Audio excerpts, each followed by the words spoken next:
Morning, তোমরা সকলে কেমন আছো? আশা করি প্রত্যেকে ভালো আছো, আমিও ভালো আছি। তো আবারও একটা রান্না নিয়ে চলে এলাম, তো সঙ্গে থাকো, দেখতে থাকো। আমার রান্নার ব্লগ নিয়ে আবার আসছি কিছুক্ষণ পরে। তো আজকে আমি করছি ইলিশ মাছ কাঁচকলা দিয়ে ঝোল, সেটাই তোমাদের সামনে তুলে ধরছি। তো মাছগুলো আজকে আগে ভেজে নিই।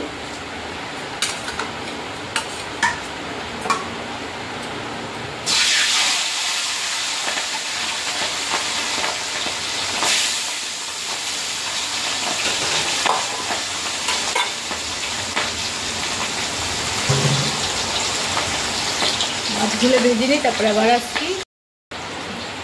কাঁচকলা আলু দিয়ে ভাজা ভাজা করে নিচ্ছি।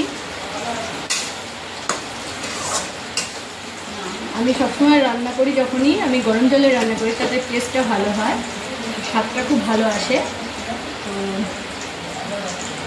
ভাজা হয়ে গেছে আলু আর কাঁচকলা, তো আমার মতন জল দিয়ে দেবো। এটা বেশিক্ষণ লাগে না, তোমরাও জানো।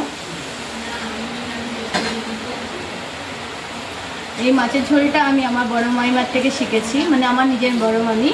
তো ইনি এখন বর্তমানে নেই, তো ওনার থেকে এই রান্নাটা আমার শেখা। তো উনি এইভাবে রান্না করতেন। তো কেমন লাগলো প্লিজ কমেন্ট করে জানাবে। ফাইনাল লুক নিয়ে আবারও আসছি তোমাদের সঙ্গে, দেখতে থাকো প্লিজ, সঙ্গে থাকো। আজকে আমাদের লাঞ্চ মেনু হচ্ছে ভাত, তার সাথে ডাল, বড়া, আর হচ্ছে সেই কাঁচকলা আলু দিয়ে ইলিশ মাছের ঝোল, পাতলা ঝোল, তার সাথে হচ্ছে চাটনি। তো আজকে আমাদের লাঞ্চ মেনু এটাই। তো তোমাদের লাঞ্চ মেনু কী আছে কমেন্ট করে বলো। তো ভিডিওটা আমি এখানেই শেষ করছি, দেখা হচ্ছে পরের কোনো একটা ভিডিওতে। ততক্ষণের জন্য সকলে ভালো থেকো, সুস্থ থেকো, বাই।